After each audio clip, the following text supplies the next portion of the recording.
最近這幾天啊，在中部攏咧落大雨，真濟路樹呢是未砍地全倒去。佇個苗栗的頭份受烏多擺騎士互倒去的這個樹仔甲擊到，目前人是猶閣咧治療。因為佇個萬里鎮公所的圖書館，這是有路樹去底歹4台車輛。另外，佇個台中市的北區，嘛有這路樹去底到邊仔2台汽車，即嘛永工處是趕緊派人去甲處理。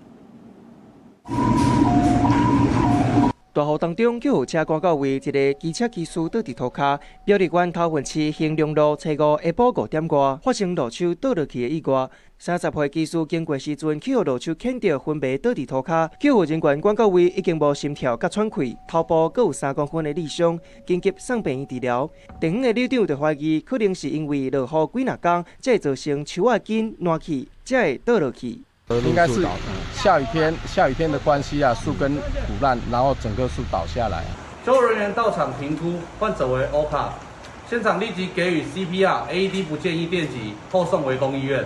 電眼翕到一張大青仔向倒落去，同這天暗時9點外，萬里鎮公所圖書館邊仔停車場嘛發生路樹倒落去的意外，造成4台烏多擺汽車損傷。公所趕工派人趕緊甲刷掉，民意代表認為這嘛甲落雨有關係。雨水都在我們的樹枝上面，剛好樹枝就因為下面又地坪改善哈，樹枝比較疏鬆，整個又因雨水的力量，整個傾倒壓回。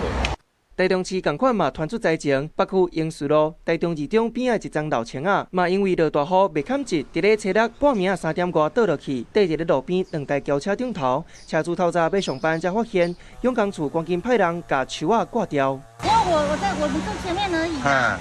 那我們就是我要上班了嘛，然後我就是下來，我就看到這邊一堆人，然後又看到樹倒了，我會擔心，我就過來看啊。趕到這邊7點左右要移走，說一看哇昏倒了，上班嘛，我現在是趕上班了，現在上班也 delay 了。苗栗頭份興隆路的路樹是佇咧私人的沙坡地，公所會聯絡地主做預防性的修剪，傷者目前已經轉送去台中的病院急救，已經恢復生命正常。苗栗縣立圖書館的路樹是公所管理的，煞尾會協助車主保險理賠。也那台中市英樹路的路樹是佇咧台中二中體育館外口的人行道，學校強調會負責理賠保險，嘛會甲路樹全面健康檢查。